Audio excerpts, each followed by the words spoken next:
What's going on, guys? It's Ramon Lomeli. Welcome back to the Moving to Winston-Salem channel.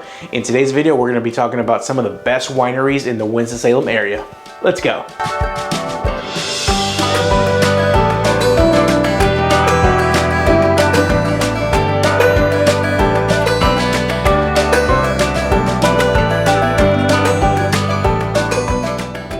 When I told my wife I was going to do a video about wineries, she did not let me go alone. So if you live in the Winston-Salem area and you're looking for something to do with the wife or the missus, feel free to follow our lead. I'm going to have a list of all these wineries down below, their websites and their hours, so you can take the same tour we did, or look up. There are so many wineries in Winston-Salem area and surrounding areas that it's not hard to find. Pick your favorite and make a day of it. So we started our day at Childress Vineyards. This one's probably going to be the biggest and most well-known one of the list. We decided to start our day there because they open earlier and they offer brunch. So we shared a lovely meal out by the lake. Now Childress Vineyards is very big, it's very fancy, there's a lot of things to do. There's shops, there's restaurants, they offer tours, obviously wine tasting. They're also a wedding venue, and it is so calming just to drive through their entrance and see all of the vineyards. Childress Vineyard was opened in 2004 and is actually owned by NASCAR team owner Richard Childress. Childress is about 70 acres and they offer about 15 different varieties of European wine. Childress Vineyards is open daily, 10 a.m. to 5 p.m. So after brunch, we left Childress Vineyards in Lexington and headed down the road to Mocksville, which is where Ray Len Vineyards is at. That was our next stop. The first thing we noticed about Ray Len Vineyards is it's more of a country setting than definitely Childress Vineyards. Childress Vineyards is awesome, but it's in a very commercial zone.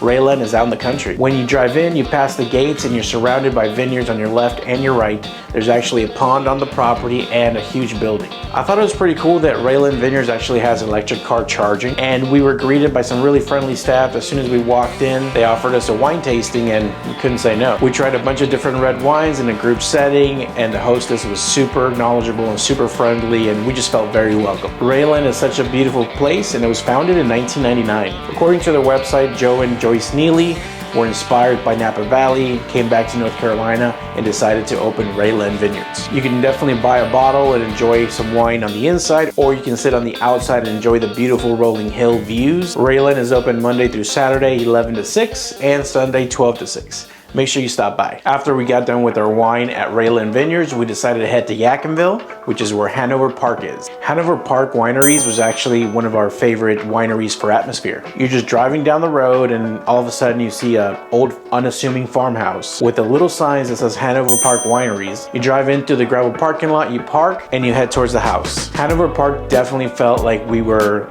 walking into a family home. People were so friendly. We love the atmosphere, we love the people. Everyone was very chatty and welcoming. In fact, we got to sit with the owner.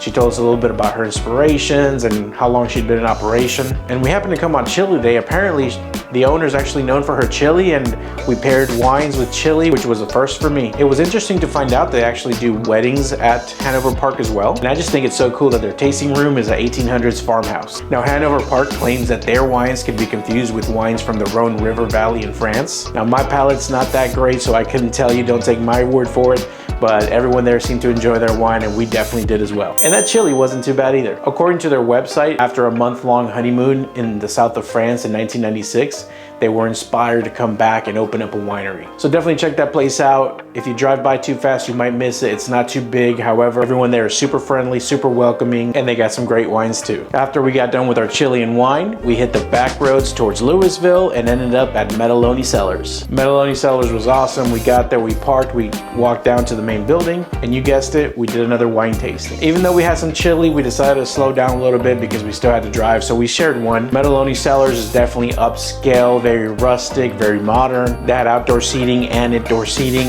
On the outside, they had fire pits. They had tons of places where it looks like they do different events. They even had a food truck there, and the views from Madeloni Cellars were amazing. Probably the best views on this trip. You have a clear line of sight to the Blue Ridge Mountains. From what I understand, they do weddings and events here as well, and I'm sure those are beautiful. According to their website, they also rent cabins. Let me get their hours. The hours are a little bit confusing, but basically they are open Wednesday through Thursday, 2 to 8 p.m., Friday, 12 to 8, Saturday, 11 to 6, and Sunday 12 to 6. So if you're gonna go, make sure you hit to their website first and check their hours of operation before you go over there and it's closed. We enjoyed some time by the fireplace, but it was getting late and we had another winery to go to, so we had to leave. After Madeloni Cellars, we hit some more back roads and ended up in East Bend at Divine Llama Winery. Hey, if you're getting any kind of value out of this video, I would really appreciate it if you go down there, give me a like, a comment, subscribe if you want to know what's going on in Winston-Salem. Divine Llama Winery is quite unique. I mean, it's in the name. They are actually a full-on llama farm. In fact, according to their website, they claim to be the largest llama farm in the Southeast. Not only do you get great wine, you get to be surrounded by llamas. Now, my wife had been here before me, so she showed me around. There's several buildings on the property. There's 2 different bars where you can get wine. We decided to do another wine tasting, but this time we made sure that it paired well with tacos. That's right, tacos, because they actually had a really good, authentic Mexican food truck at the property. The facilities are clean and gorgeous. There's gift shops. Of course, you can buy wine and all kinds of merch, clean restrooms. Everything was super well taken care of. Staff is super friendly. After we got done with our food, we decided to go down to where the llamas are. I will be honest though, I did not love having to walk to the llamas. You can call me lazy, but after that much wine, tacos, nachos, and chili, we were full. But after that much adventure, it was time to call it a day. So we jumped back in the car and headed home with a bunch of memories that we're not gonna soon forget. Make sure you go down there and tap that like or subscribe button, leave us a comment. My social medias are down there if you wanna get a hold of me, as well as my phone number. And let me know if there's any wineries I need to add to the list, maybe some that I haven't visited. Follow me on all social medias if you get a chance. And if you're looking to make a move to the Winston-Salem area, I'm your guy. Thanks again for watching, guys. That concludes our video today about our favorite wineries in the Winston-Salem area. And I look forward to seeing you in the next video. See ya.